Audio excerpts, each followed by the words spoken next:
Hello and welcome to Pop Culture Shark. I'm Final Monkey, And I'm Caleb. and I haven't done that intro in a while, so I totally forgot how it went. So, uh, It's, it goes whichever way, you know? yeah, we are here at the end of 2023. Um, it may already be 2024 for some of you. I'm about let's see, I can't do math live on the air. I'm about 9 hours away. I think you're about 8 hours away. Something like Uh, that, yeah. Yeah. So this year has came and went very quickly. So tonight we're going to talk about the movies, TV shows, and video games that we enjoyed, and maybe some that we didn't. But before all that, let's do our check in. Caleb, how you been doing? So all this weekend, I have been watching Law and Order. And for all of our longtime viewers, you know that means that I am sick. I only ever watch Law and Order when I'm sick. Um, and so that's really the majority of what I've been doing. Before then, we did have our Christmas break, and we actually ended up getting Cameron and I ended up getting a MetaQuest, and so we've been messing around in VR for the majority of the week. Still trying to figure out how it works. Yeah, I Um, I haven't had a lot of experience with VR. I've only tried it once at the video game museum, so um, that's not something I am yeah, used to. I got Vader Immortal, so I could like use lightsabers, and that's a lot of fun. We're still trying to figure out how it works in a party situation, so that way we're not just we have a bunch of people over. And remember how like the Wii was the ultimate party machine? What is that? It's Jack McCoy and Carbonite. Continue. Oh, that's funny. He looks about that way right now in the new seasons. um, so I honestly thought that was Saul Goodman. Oh, did you? Here, I'll find something better. Okay, continue. Other side of the justice spectrum, I guess. uh, and so we were messing with that. We also saw a movie that came in right under the wire and is like my second favorite movie of the year. So we're not really going to talk about it, but like it was actually really good. We saw Wonka on Christmas Day with my family, and it's like really really good. Yeah. Oh my god. If you don't know, I'm getting these from BrandonBird.com. He does amazing paintings, usually of Law and Order characters. You can buy those. So um, but yeah, if you haven't seen Wonka, it's actually really good. I finally come down on. 'Cause you've heard this argument between like Tom Holland and Timothy Chalamet kind of have the same vibe going. So who's more handsome, who's more talented. I gotta be honest, I don't know why it's even close. Timothy Chalamet is like way better than Tom Holland, like in everything I've ever seen him in. yeah, I would agree with that. So, but what about yourself? What we got anything cool for Christmas, or you guys see anything recently? Sorry, I'm laughing at BrandonBird.com.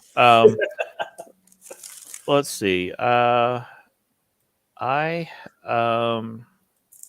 yeah, we got a lot of Switch games, video games. The kids got Mario Wonder and what else? My oldest got Red Dead Redemption 2, and I got Hades, which I've had barely a chance to play. Real quick, is that the Chewbacca defense? Probably. um, I gotta be honest. maybe it's just because I don't know. So I used to see him a lot, and now I see you guys in person maybe once a year, if that. Yeah. Uh, Red Dead doesn't seem like his vibe. I asked him, I said, why do you want this? He goes, I don't know. So Oh, he's okay, but he's cool. been playing a lot of stuff like Fallout, and he plays with a lot of people online, and they play different things. So Gotcha. So it's more for Red Dead. Red Dead Online is pretty fun. I've never played Red Dead 2, but Red Dead Online is pretty fun. yeah. He also got Shadows over Loathing, which is what he's playing nonstop. I don't know that one. It's a sequel to West of Loathing, which we have. It's a stickman silly game. The first one was about cowboys. This one is about Cthulhu. Okay. Just a lot of stupid puns and jokes and stuff, and fun. I also got a bunch of gargoyle figures. Uh, I'm only missing Xanatos really right now, Okay. and my brother got me a Megatron helmet for some reason. So from this Megatron, giant, like a helmet? yeah, So let me ask you this: is it a Megatron helmet like the mask and all, or is it like a Spartan helmet? it's like the mask and all. Okay. It's like his head is sitting there on the shelf. Okay, gotcha. It's like the Darth Vader voice changer. I haven't opened it yet, so Okay. I don't fully know. I think it just you can wear it, but it's mostly for display. Um, So Cameron and I, we ended up getting each other books. mhm, That's how you know we're adults. We used to get mhm. each other like video games and amiibos, and now we're getting each other books. I got him this really fancy edition of Hobbit, and then he got me this really fancy edition of Stardust by Neil Gaiman. So Nice, I've been saying this, starting off with Narnia, 2024 is going to be the year that I'm old enough to read fairy tales again. nice. That's it's one of my favorite C.S. Lewis quotes. So that is so funny. Yeah, so pretty cool gift. What else? I'm trying to think. I've been at my parents' house all week. My brother's been visiting, so I've been hanging out with him. Oh, real quick, did you end up watching Lion the Witch and the Wardrobe? Uh, I'll get back to you on that one. I'll watch it before next week. Just kidding. I told my family we're watching Lion Witch and Wardrobe tonight. We don't want to watch it. Okay. That's the reason I made you watch Green Knight. No, I really did try to get them to watch it. They're like, I have no interest in that movie. All right. How dare they? Have they Uh, already seen it? no, they just have no. They just didn't have interest, and I was gonna bring it up once my brother got there, and I totally forgot by then. So I did make an effort. I will fix that this week. Okay. Uh, yeah, sorry. I tried. Well, I mean, Yep, like yep, it yep. took me a year and a half to watch Everything Everywhere All at Once, so you're forgiven. Okay, thank you. Which is now on Amazon Prime, and I've been meaning to watch that also, and I just have not had the opportunity to watch it again. So, So I think that's going to be our. I think that's going to be like so. You know how I have like good movie, bad movie with my friend. So we're still doing Thor: Love and Thunder and Baby Driver for January. okay, I think we decided February is going to be Black Widow and uh, Everything Everywhere All at Once. nice. Which I keep telling them I'm like first thing. It it is a Marvel movie and it's not great, but Thor: Love and Thunder isn't that bad to fit. But Black Widow is. Black Widow is that bad. Yeah, I still haven't seen Black Widow, and I refuse to watch it. There's no reason to. I mean, she's already dead. Yeah, It does. Thor: I mean, Love and Thor: Love and Thunder is a comedy about cancer. So and here's the thing: is there is already a comedy about cancer that's way better than it. Uh, it was like an Adam Sandler movie. I can't think of what it's called. right. Oh, I don't know look this up. Funny People with Seth Rogen, Leslie Mann. Yeah, yeah. Funny People. That was a comedy about cancer. That was just way better. It's a comedy about cancer, and I'll choose my words carefully because we're on YouTube. The wiping out gods, and it's a comedy. Yay! Yeah. It should have been such a. Those were dark topics. It should have been a very dark movie, and Waika, I can never say his name. Tatiti can do drama. He Yeah. just went all out comedy, and it just did not work. So here's my question, and I know we said we weren't going to talk too much Marvel except for our best and worsts of today, but he did come out saying that he only did the Thor movies for the money. Do you think that that's just retaliation for the reception being so bad? Yes, Okay. absolutely. There's no way he made that thinking, oh yeah, this is gonna be a disaster. I'm just doing it right now. He thought this was the funniest thing ever. You could watch all those scenes of Korg and think, oh yeah. But also, I don't think I think that Marvel is just as guilty. I'm sure Kevin Feige's going, yeah, come on, funnier, haha.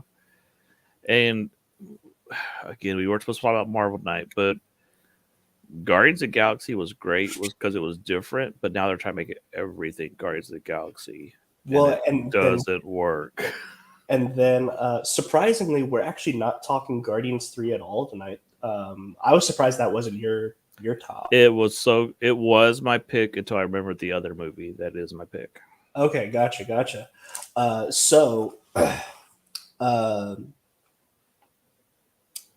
Guardians 3 was in really interesting because now that every Marvel movie is trying to be Guardians 1, Guardians 3 completely changes it and is like, okay, this is not going to be the funniest movie. This is going to be a very serious character piece. And here's the thing, Guardians 3 is kind of funny, but if you watch Guardians 3, it's not like slapstick ha ha funny like the other two, you know?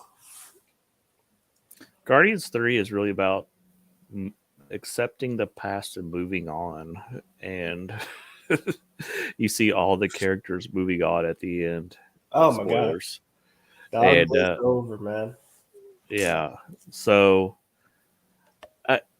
we'll switch gears here. We'll talk a little DC. I keep hearing people saying, "Oh, DC's dead. James Gunn's going to ruin it." It's rare for me to see a bad James Gunn movie, and I know he won't be doing every single movie for DC, but I still have faith that we're going to see some good stuff. Maybe not everything, but some good stuff. At least out of Superman when it comes to DC. I am very curious how Batman is going to come about because so far the person who is attached to it is like Andy Muschietti or whatever his name is. And he's the guy who did The Flash. Oh well, then never mind. Forget everything I said. No.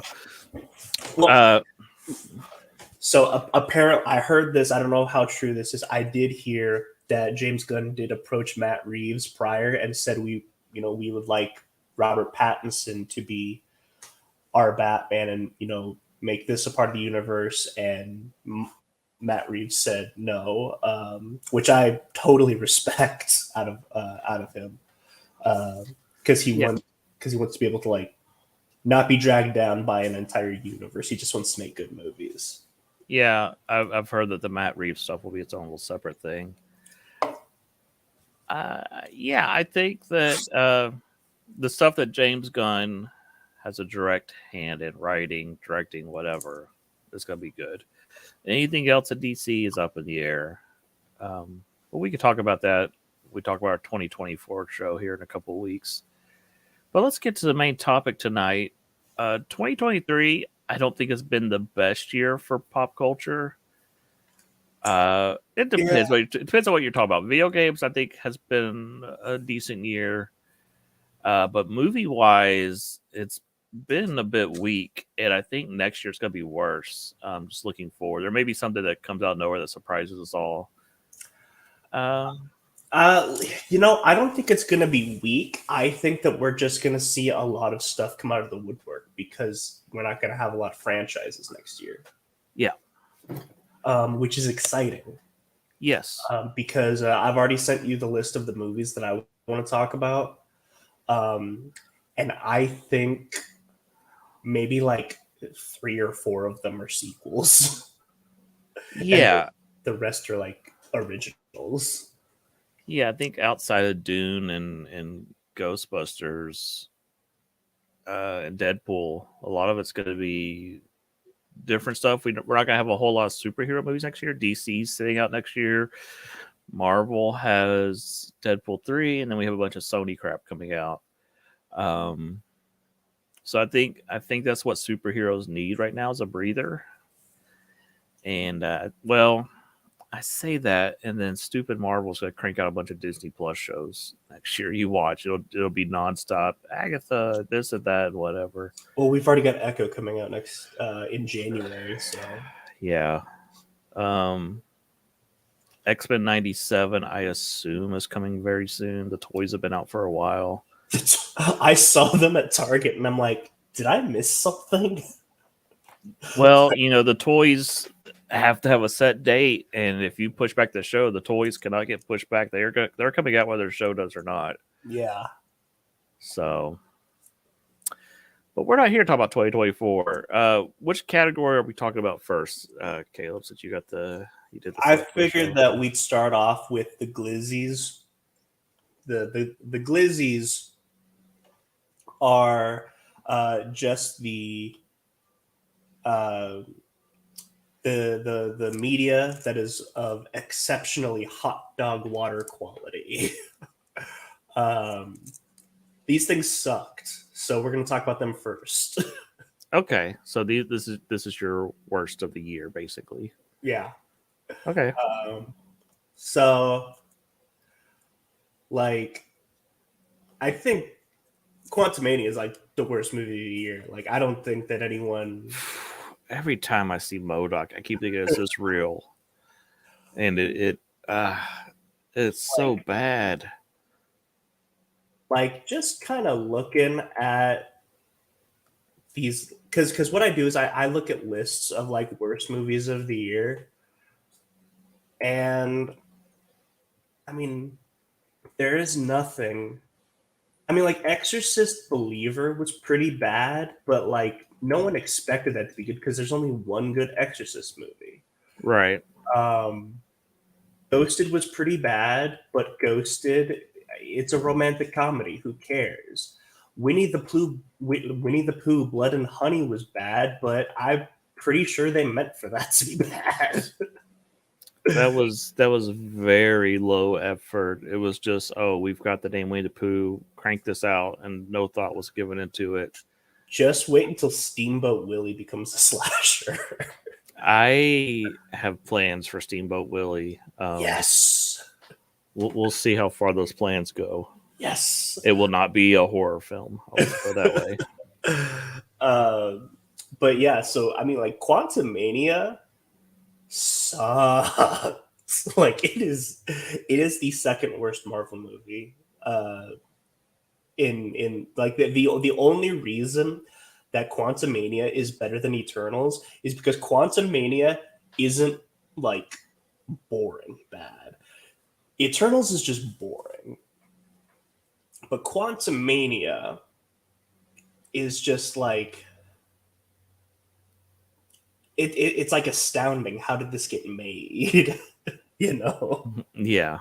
Paul Scheer's gonna start talking about how this get made with John. What's his name? Mantzoukas.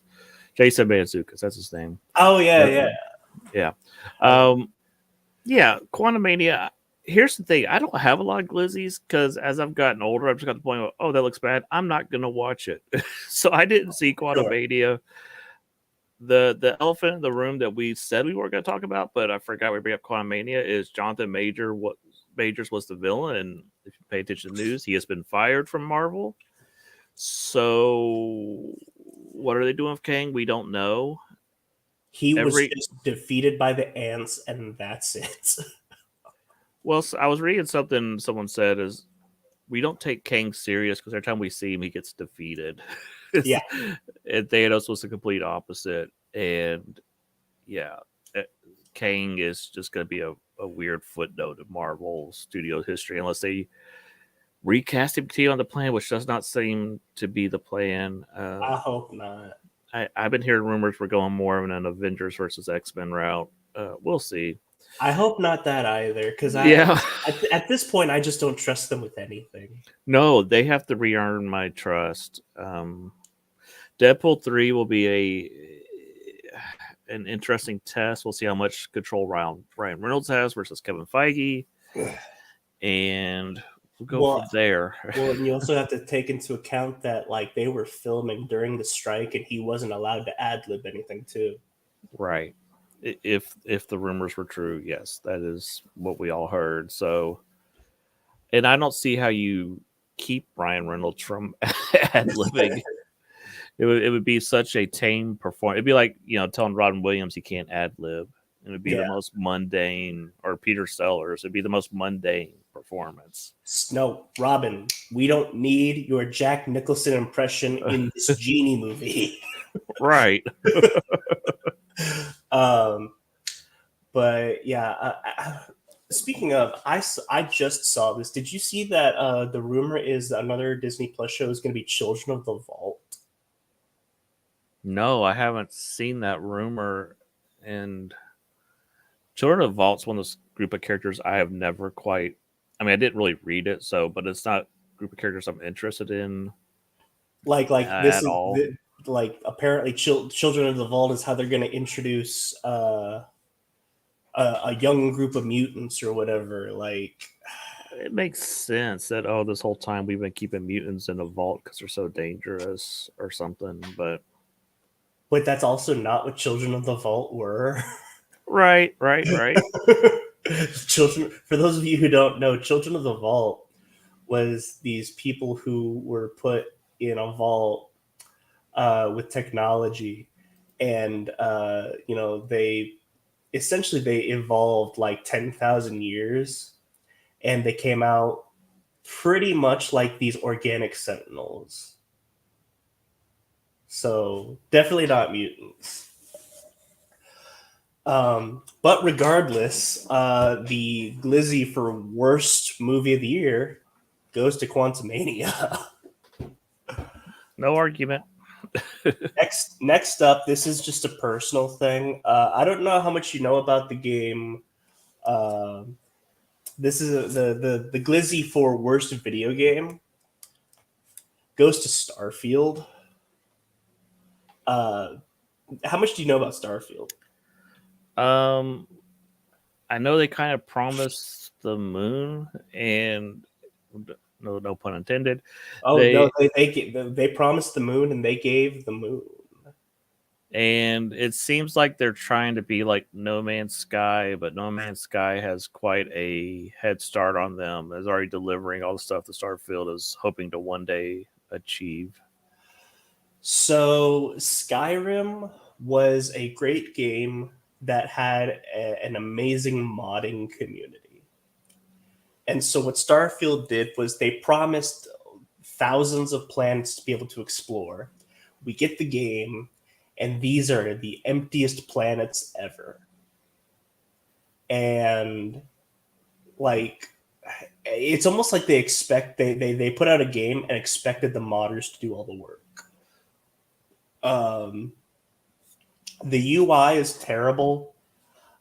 This game just commits the worst sin a game can do, which is it is so boring. And then you go onto the Steam pages, And Bethesda is responding to negative reviews with Chat GPT responses saying, "We're so sorry that you did not enjoy Starfield." And this was literally one of the Chat GPT responses that the actual developer Bethesda responded to someone. "What you think the game is boring is actually realism. Whenever the astronauts went to the moon, they weren't bored." That was literally an argument. They weren't bored. They were making sure they survived. I mean, like, and here's the thing: you've got terrible games like Gollum and King Kong, that new Walking Dead game, and the day before. These are all terrible games, right? Right. But nobody expected those to be good. Starfield is a AAA game by Bethesda, and this game sucks. So I know things will not change next year, but we're seeing a lot of AAA games struggle, collapse, layoffs. Do you think the era of all these AAA titles is going to start coming to an end? It's going to take years for it all to total collapse, but I don't think so. Okay. Because I think as far as AAA, you've got your three companies, right? You got Nintendo, you got, well, let's say, and we're going to keep PC out of it because PC you can do whatever you want. But let's talk about Microsoft, Sony, and Nintendo. Nintendo, they're not on a downward spiral. They will never be on a downward spiral. Well, don't say never, but it'll be in our lifetime, or it'll be towards the end of our lifetime where we see any decline like that. I don't think that we'll see another Wii U for at least another 3 decades. Like 30 years, we might see another Wii U. I don't know, but we'll cross that bridge later. Continue. Sony, Sony is kind of like the Sony pretty much has every game at this point. If your game's not on PlayStation, you're not selling a lot of profit because everyone has a PlayStation and then something else. Right. Microsoft, they keep buying they keep buying different companies. And so for me, it's like they're running and it's like, if you keep running, they'll never catch you. Well, but I'm talking about like companies like was it a Square Enix company? I can't remember, who made the Avengers game, and they had to shut down that whole studio because it was so bad. You know what I'm talking about? Yeah. That was that was Square Enix and Creative Assembly. They actually lucked out with that because they did have to shut down Creative Assembly. However, Final Fantasy VII Remake pretty much made up double what they needed for Avengers anyway. So they got lucky there. But I know what you're getting at. Yeah, I think it's the same thing that the movie industry is suffering from. Is what Spielberg and Lucas have been warning about for a while. If you have enough billion-dollar bombs, you're going to bring the whole industry down, and you need to have more indie titles, more low-budget titles to make up the difference and keep things going. Yeah. So if we keep seeing misfires like Anthem and whatever, it's going to catch up. Yeah. There's not infinite money, believe it or not. Well, I also think that we're going to see a rise in because a lot of these AAA companies that we used to love, like Bethesda, Blizzard, BioWare, a lot of B companies, Bungie. So a lot of these companies, the people who like made the games that we love actually like left the company. So like they're BioWare in name only, right? Right. And so these companies, these people, they're actually getting together and starting their own companies. A lot of people who worked on Knights of the Old Republic, Neverwinter Nights, and Mass Effect, and then they left after like Mass Effect 3 and how like Andromeda was just a total crap show. They actually left. They've started their own company called Archetype Entertainment. And they're making a game called Exodus, which, if you've seen the trailer, it kind of looks like a mix between Interstellar and Mass Effect. And they have Matthew McConaughey voicing one of the characters. So I don't think that AAA will like go away. I just think that we're going to see a lot of the current AAA developers go away because it's not about the name of the company. It's about who's developing the game. And for example of that, see Pixar. Right? Yeah, yeah. They lost John Lasseter and they lost the magic. So Didn't the other company lose like Skydance? Didn't they lose John Lasseter too? no, he's still there. It's just that we haven't seen the full effect of John Lasseter over there yet. The movies that he's working on have not fully come out yet, where he's been fully involved. So should be very soon. Gotcha. Well, the Glizzy for worst game of the year and the problem with AAA developers goes to Starfield. Yay! We need an applause. Yeah. And then finally, oh, you know what we need? You remember iCarly? Like we need the remote that Sam had. Right. Oh, we'll have to talk about this later. I went into a deep dive into Jeanette McCurdy. It's freaking me out. That poor girl. Okay.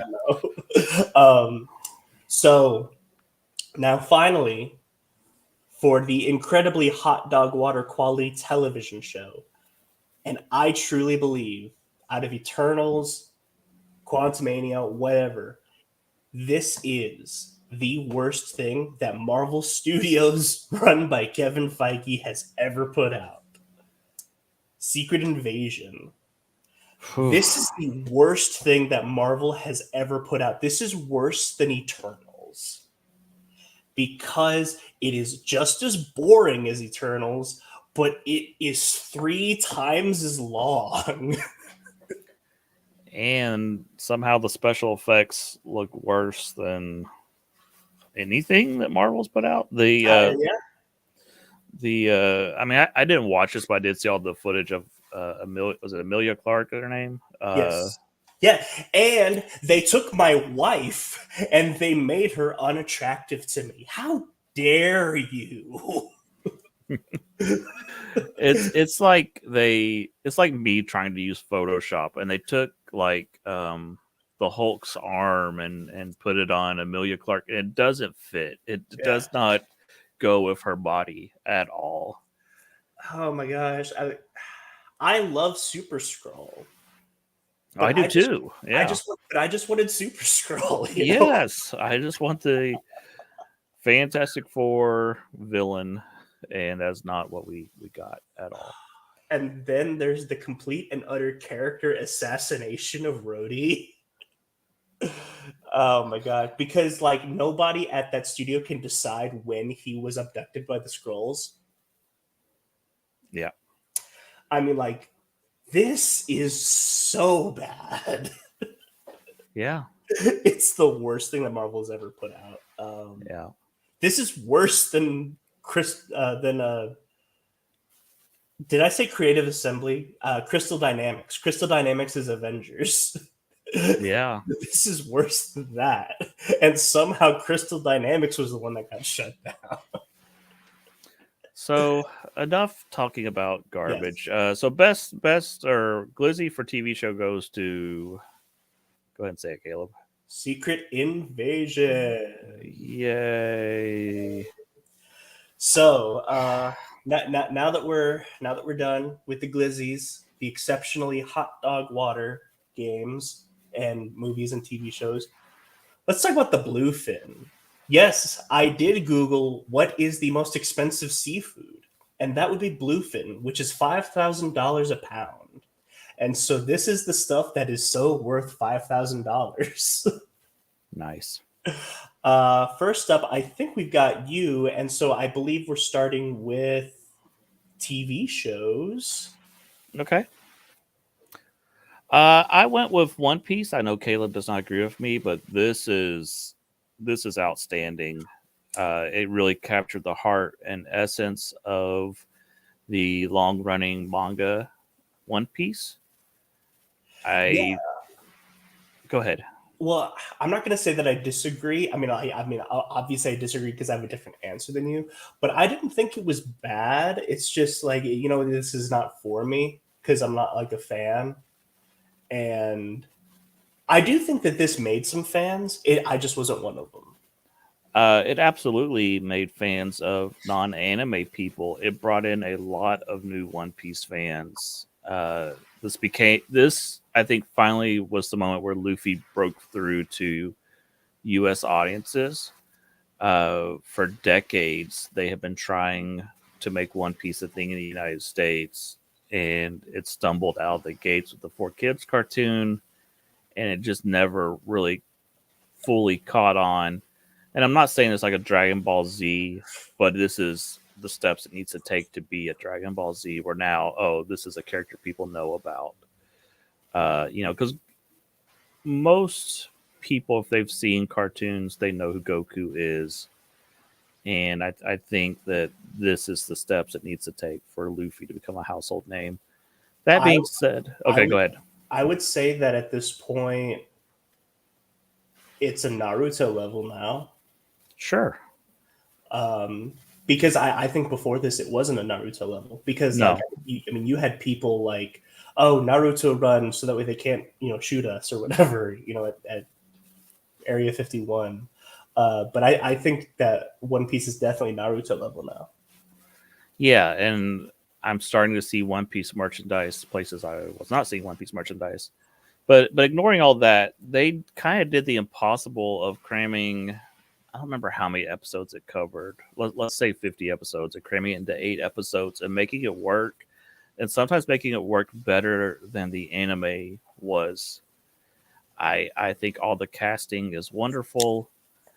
Real I quick, Yes. I'm going to mute myself for a second. I have a medicine delivery from my mother. Okay, I will keep talking about Luffy while you were gone. Just do your thing, man. Just talk as much as you want. Okay, enjoy your medicine delivery. I thought all the characters were great. I know some people complain about Usopp's appearance, but what did you want? Did you really want him running around with a prosthetic nose on? No. I think that Usopp was fun. Zoro is the guy they had playing Zoro, really good at the stunts, really good at the attitude and the personality. And when they're recreating scenes from the manga, Nami's fantastic. I think the actress said she was born to play Nami, and I agree. And Sanji's incredible. The actor they have playing Sanji, and I don't have the actors' names in front of me, but Sanji, he just brought it. And I think in real life, he is actually taking up like cooking and kickboxing and stuff, and just really, really embracing the character. The villains were awesome. Buggy the Clown, a little bit different from the manga. He's a little bit more of a buffoon in the manga. Here, he's almost got a little bit of a Joker vibe, but not fully. Arlong looked great. It's that's really hard to bring to life, and I think they did it with Arlong.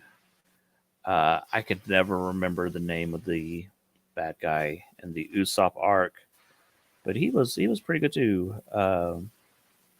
It's not Katakuri, but it's something like that. Even Alvida, and Helmeppo was great.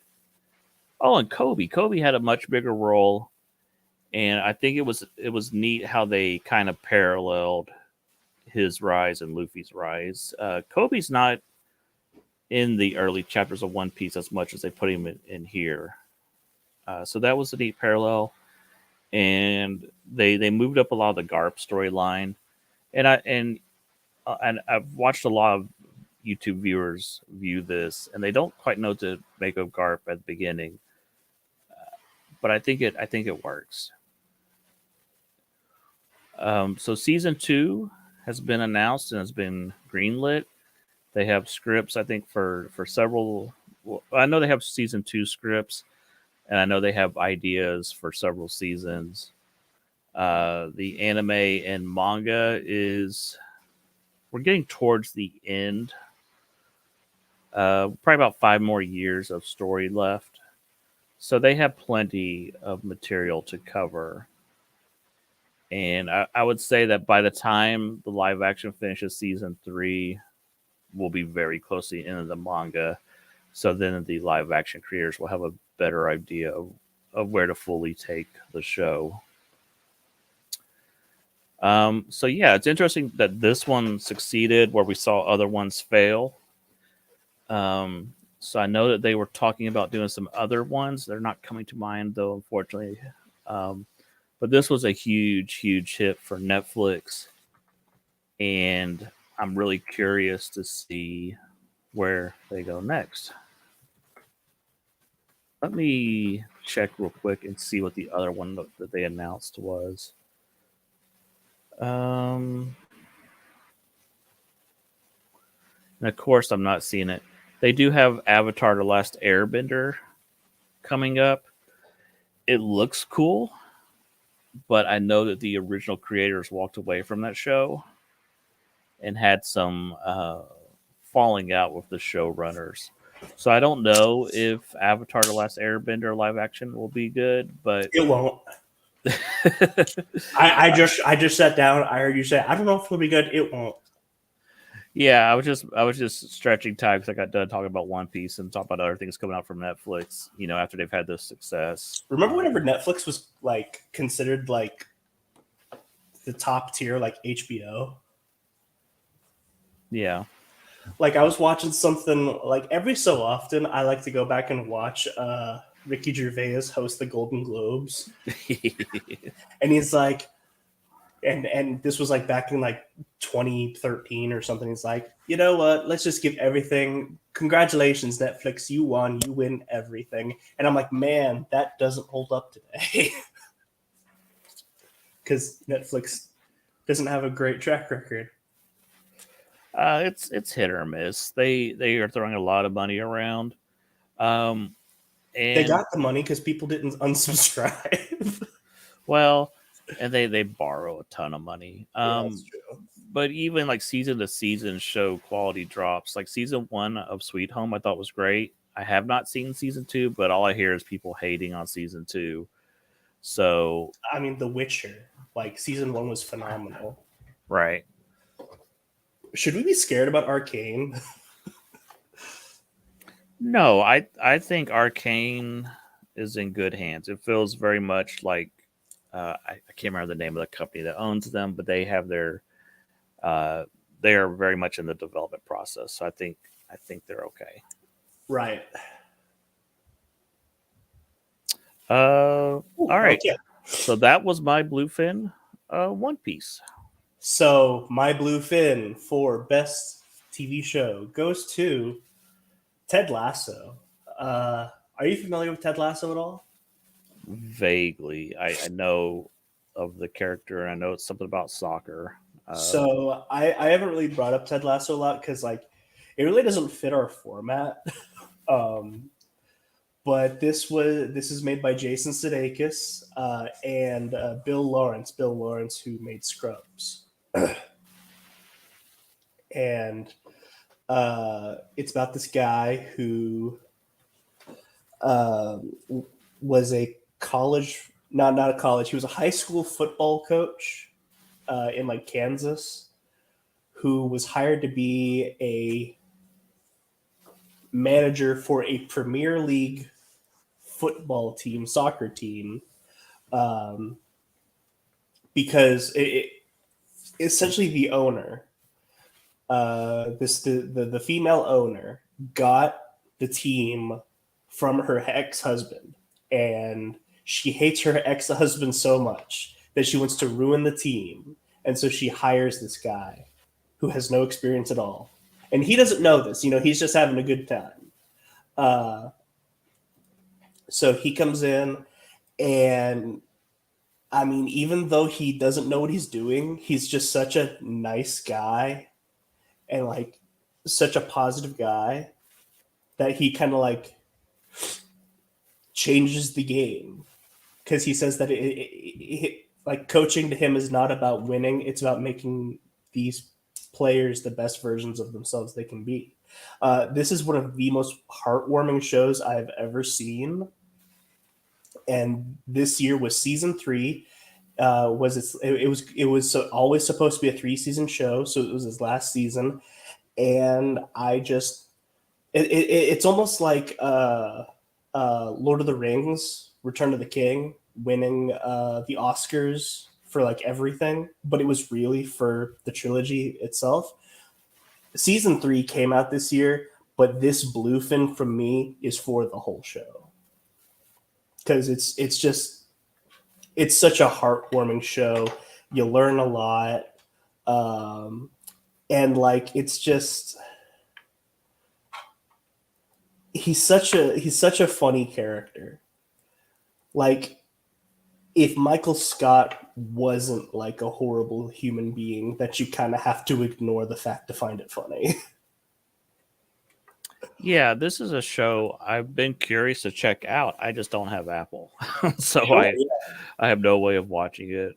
To give you perspective, this show is part of the reason why my family got into soccer. Because I mean, like I'm sure you've seen it on like Facebook and whatnot. And, we're always going to games and whatnot.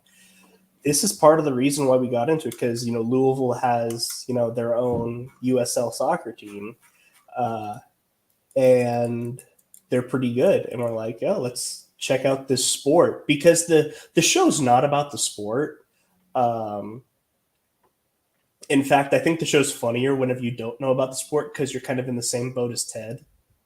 Uh, but now I know all about the sport and I have a good time with it. Also, the guy in the middle, I can't think of his name, but Coach Beard, that's actually his name. um, he's phenomenal, and I've actually seen him in other stuff since Ted Lasso, and he's been great in all of those. He's been on Celebrity Jeopardy like 3 times, and he is so funny. And then right here, Brett Goldstein, who plays Roy Kent, he's the guy on the left. He's phenomenal, and he apparently is going to be playing Hercules in the MCU. Yeah, and I think Hercules has the chance to be the next breakout Marvel character, but I don't have a lot of faith in Marvel. We checked earlier in the show. We talked about we don't have a lot of faith in MCU. Sure. If there is any hope for Hercules, it is because of Brett Goldstein. Sure. But yeah, my Bluefin goes to Ted Lasso. It's kind of a niche thing because it's Apple Plus, but if you have Apple Plus or if you want to just binge 3 seasons in a week for if you have like one of those what's the word? Like one of those trials, check it out. In fact, Apple Plus actually has a lot of good shows. Monarch has been really good. The morning show is really good. Apple Plus is just really weird because like it's a lot of good stuff that nobody's heard of. Right. But yeah. So next up for you, your Bluefin for best video game. Now, this is actually for both of us, but I went with something different just to be different. So we're gonna let this be your Bluefin. Okay. I didn't know how to pick anything else. It had to be Zelda Tears of the Kingdom. It has to be. I'm not the biggest gamer these days. I just don't have time. I put a lot of time into this game. I played it quite a bit. I don't know if it has. This is gonna sound weird, but let me get it out. I think Breath of the Wild had more of an impact. This is more of the same, but this is a better game. Yes. So I think this might be part of why it didn't win like crazy awards at the Video Game Awards. I also think that's because Mario Wonder split the Nintendo vote, but that's a discussion for another day. Yeah. To give you perspective, I think this is part of the reason why Starfield is so bad, because like I think so. Skyrim was kind of like the first of its kind, and since Skyrim has come out, we've had two Zelda games. Horizon, like every game is trying to be like, because every game used to want to be like Skyrim, and now every game wants to be like Breath of the Wild. Yeah, when did this come out? Was this May? Yes. So this is 7 months ago when this came out. This is came and went. But just seeing this image now, the music's in my head. I'm wanting to jump off that cliff of Link right now and I'm wanting to jump right back into this game. I haven't thought about this game lately, but just seeing this and the memories are coming back, and the story is so good. The some of the cinematics just it's an incredible game, and I really don't know where the next Zelda game is going to go after this. It's really hard to top this game. And I don't know if we've talked about it, but I know where I think Zelda should go after this.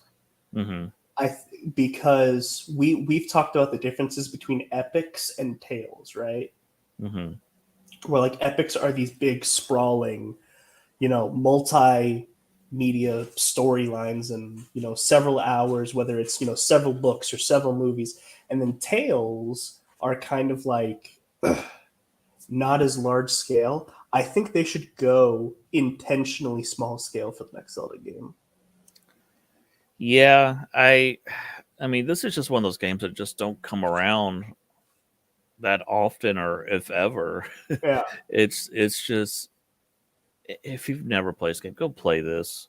Oh yeah. Uh, I think it's I think it has the so this is definitely my number 3. I can't remember if I said this was better than Twilight Princess, and I know I will never say that it's better than Ocarina of Time, even though I'm probably wrong. um, this is clearly better than both of those games you just listed, but that's okay. I will take the L on that. I think this has the best finale of any Zelda game.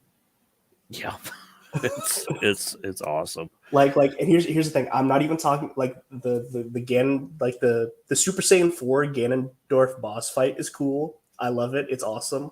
The Dragon King is so cool. But like the very end, when you heal Zelda, and then it's like dive for Zelda, like dive, like that is just so cool. Yeah, this game's is just phenomenal. We could talk about this for hours. We did talk about this for hours. It Yeah. is a it's just a great game. I gotta find out when I'm gonna post that, because I was gonna repost it whenever they announced like the DLC, but we're not getting DLC for this. Right. But at the same time, I'm glad we're not getting DLC for this, because this is a complete package. We do not need DLC for this. The story is over. Yep. I would agree with that. Probably my runner up for game of the year would probably be Pikmin 4. Pikmin 4 was really good. I don't think it's as challenging as like Pikmin 2 was. Although I say that there are bonus like hard mode at the end that I have not done. There's like these missions you can to complete to prove that you're the ultimate, Pikmin master or whatever they call it in that game. But yeah, Pikmin 4, another phenomenal game that just kind of got swallowed up by Zelda Tears of the Kingdom. Yeah. I would say my number 2, which is not what we're going to talk about, because I have a different thing we're going to talk about. My number 2 is probably Hi-Fi Rush. Okay. Which I've talked about that quite a bit this year. Just a lot of fun. If you like rhythm games, if you like Devil May Cry, if you never thought that they would fit together, go ahead and give it a try. So the Bluefin goes to Zelda Tears of the Kingdom, absolutely. But my Bluefin is a little different, because this is a game that didn't come out in 2023, but this is a game that I didn't play until 2023. And so I wanted to talk about it. And it's Hades. I mean, this game is this game is like genre changing. I don't think people would care about roguelites without Hades. I have spent hours unintentionally playing this game. This is the game that I will lose my life to, which is ironic because of the storyline. You haven't have you played this at all since you got it? About half an hour. Okay. I had quite a bit of fun in that half hour. We got a lot of games for Christmas, and the kids have been hogging the Switch. So Yeah. No. uh, I completed probably 4 or 5 runs. I think I got to one of the Furies as far as I've gotten. Okay. Gotcha. Yeah. So it's really funny because this is a roguelike.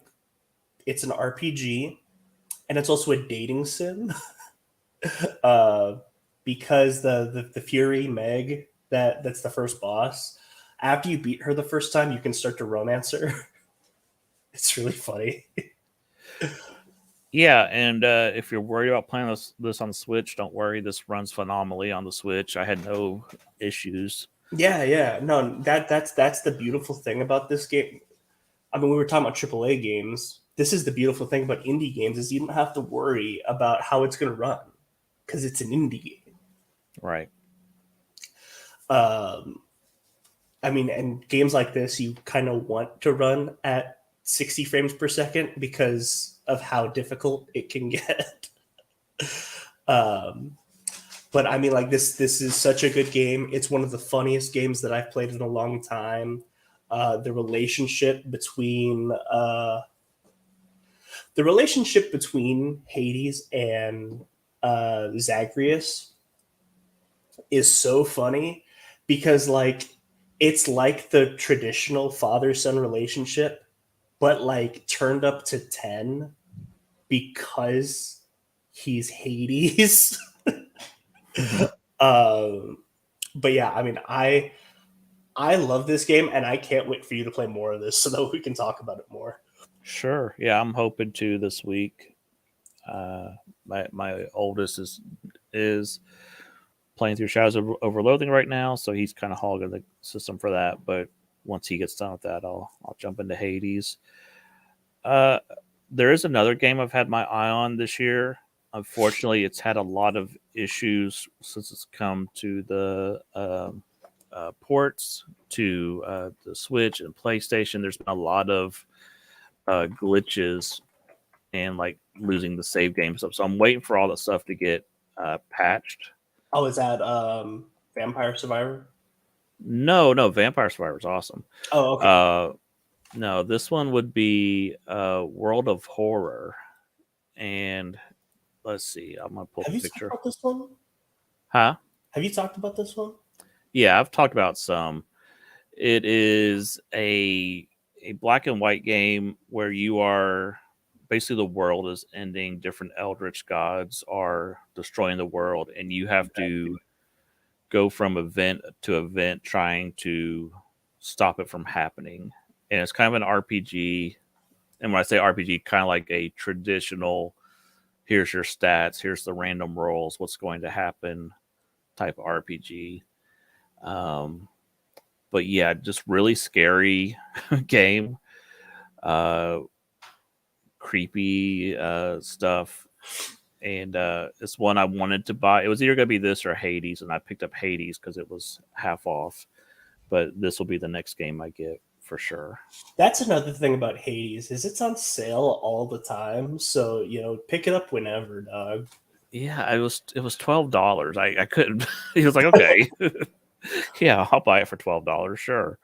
I think that they're looking for reasons to put this game on sale because like there's sometimes like I missed it on I can't remember when I missed. I missed it on a certain holiday, and then I picked it up on Halloween because it was on sale for Halloween. What is on sale for Halloween? Like they're just looking for reasons to put this on sale. Yeah, but that is definitely one to keep your eye on, the world of horror. Also, be on the lookout for Hades 2, which comes out next year as well. Yeah, but you can kind of see how creepy it gets. Really messed up game. Oh my god, yeah. Yeah, so if that that this is kind of like the tame images. If that makes you uncomfortable, probably not for you. But You know what's weird is I've been watching a lot. So here's the thing. Another thing that I'll do whenever I'm sick is I'll watch like horror movies that I've never seen, and usually like not low budget, but like underground horror movies. mhm. Uh, and so this sickness season has been Japanese horror movies. So I watched the original Ring. I watched this one called Incantation. So that, I mean that very what you just showed very much reminds me of things that I've been watching this week. Yeah, I've been reading Jujutsu Kaisen, and it's the same type of. It doesn't go there constantly, but when it does, it's that type of body horror. You know what's funny? You mentioned it, and then Critical puts out a video about like you should watch this anime, and I'm like, oh, so more people are talking about it. Okay, I had never heard of it until you mentioned it. Yeah, I read that in Vinland Saga. I read the first couple volumes of that. So both pretty promising starts. I'm gonna get some more volumes from the library, and I'll let you know how those go. All right, so Hades was your pick for Bluefin. Yep, and that's one we'll probably extend this for next year. As far as like things that we played versus things that came out in 2023. Yeah, But I just wanted to talk about Hades. yeah. This show kind of snuck up on us. Christmas has been crazy busy, so I would have loved to put more, pick some more stuff for this show, but it is what it is. Yeah, this one, your pick for film of the year surprised me. Yeah, I went for the movie that didn't have any flaws that in my opinion, I enjoyed the most, and it was Dungeons and Dragons: Honor Among Thieves. Uh, it was almost Guardians of the Galaxy 3, came very close to Volume 3. I just thought that movie there were some slow spots. Very good film, but I thought this one was just more enjoyable. And I say it's a new franchise. Dungeons and Dragons is not really a new franchise, but you get what I mean when I say Yeah, it's a yeah, new definitely. franchise. Just a great adventure fantasy movie, one you can watch with your family. We haven't had one of those in a long time. Hollywood used to crank these out all the time, and now they're very rare. So, yeah, this is my pick. Yeah, and I I wasn't prepared to talk about this because I didn't think you'd pick it. But I mean, the cast is great. Um, I think I think Michelle Rodriguez is hilarious, Hmm.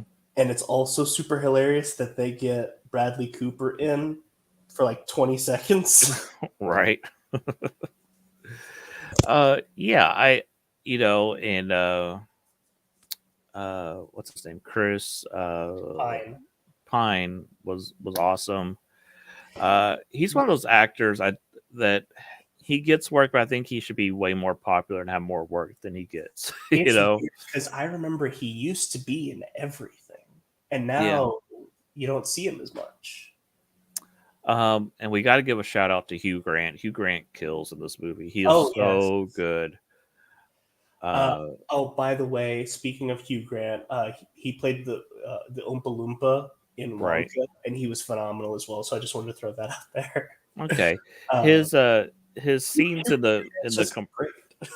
yeah, his scenes in the commercial didn't win me over, so I was kind of like, ugh. But I'm sure it's funnier in the actual film than what's in the commercials for Wonka. Yeah, Um, Justice Smith is one that is an actor that I want to see more of. He played the was he a wizard or something like that? Yeah, and you'll have to forgive both of us. We saw this like back in what, April or June or whatever. Whenever this was added to Paramount. Yeah, so it's been a hot minute for both of us, and I even had to go back and look up, was that this year? But yeah, this one's great. We had other movies this year, Super Mario Brothers, which was fine. I don't think it was a great film, but it was fine. But it could have been better. This is just one I was like, oh yeah, this is perfect. Here, turn this in. Here, A Yeah. plus. You know. Oh yeah. I mean, bravo. This is one that I wouldn't have thought of, but I what I have is what I have, but I can definitely agree with this one. Yeah, and like I said, Guardians of the Galaxy 3 is right. Guardians of the Galaxy 3 is not a terrible movie. You're talking about an A plus versus an A movie. Yeah. That they're both right there. So Now, if we're talking about a movie, so you're talking about A plus, A movies. Let's talk about head of the class, okay? the gifted program, yeah. Yeah, yeah. This is your A plus plus in the AP classes. Godzilla minus one is the best movie I've seen all year, and one of the best movies that I have seen in a very long time. I tried my darndest to go see this last week, and we could not make it work out. Yeah, I wanted to see this because I figured this would be my pick if I had gotten to go see it. I promise you this will be your pick. Yeah. Well, actually, hold on. Let me ask you this. What is it that you watch Godzilla movies for? Because the cool thing about this is Godzilla is like barely in it. I mean, I've been watching Godzilla movies since I was a kid, so it's the different monsters. But Sure. if a movie's good, a movie's good. Yeah. If you get me with good characters, you could draw me with good characters. I mean, look at Pacific Rim. Yeah, there's monsters in it, but that's not really the focus of the movie. Sure, yeah. Because like this is one of those Godzilla movies where Godzilla is a force of nature. So this could be a tsunami, this could be an earthquake, and it's almost the same movie because what this is not a monster movie. This is a post World War II drama that loves love and life. It is it is a celebration of love and life, and then Godzilla is in it like sometimes. Yeah, the premise sounded really interesting. This is a country that and a people that have just barely survived World War II, and now here's this new threat, and yeah, I was so mad that I couldn't go to see this last week. We tried, and it was like every show goes like 10 p.m. I was like, no, earlier in the day, please. So yeah. Yeah, like so. Yeah, this is definitely like you got your A's, your A pluses. This is A plus plus in the AP class. I mean, like this is the one they'll be talking about years from now.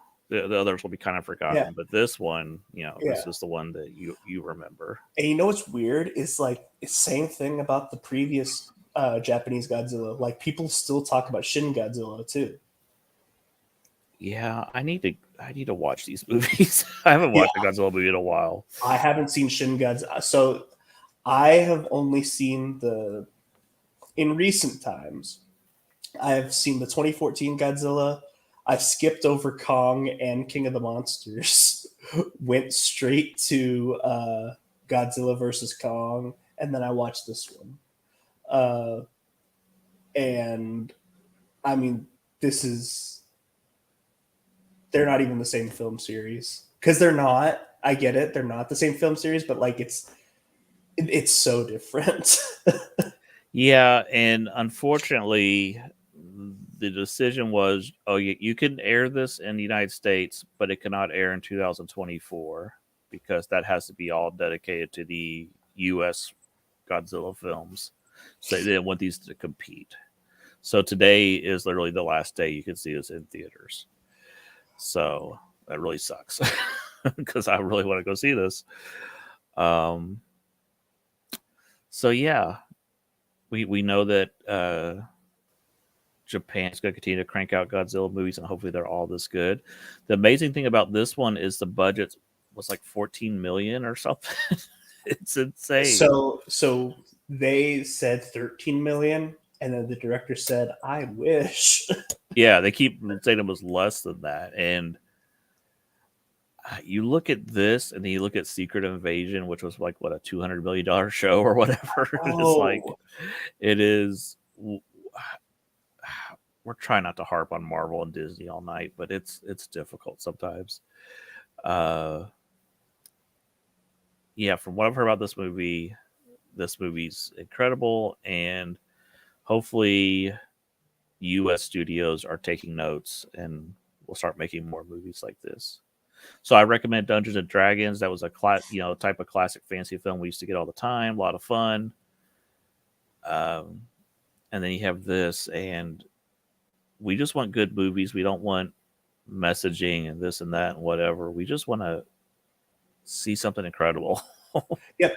Well, and here's the thing. You can have a message, but Sure. There's a way to do it, and Hollywood has not been doing it that way for a very, very long time. Right. Like this is a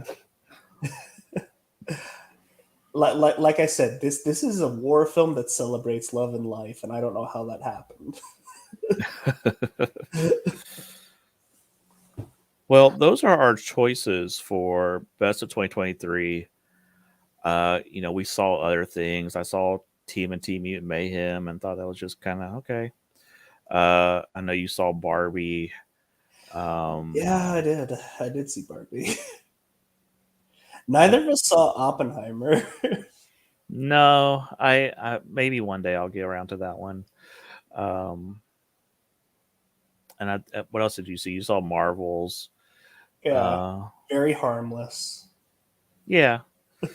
I think you saw The Flash. Harmless. Yeah. A lot of okay. It is the most harmless thing that Ezra Miller has done in the past 4 years. In the past 24 hours. In the past 24 hours.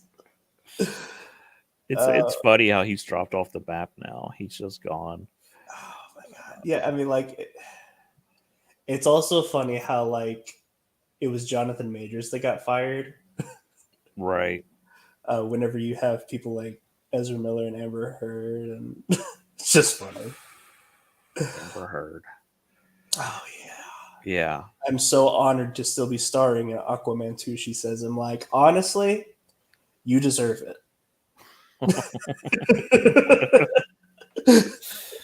Oh, what a mess. So here's the 2024.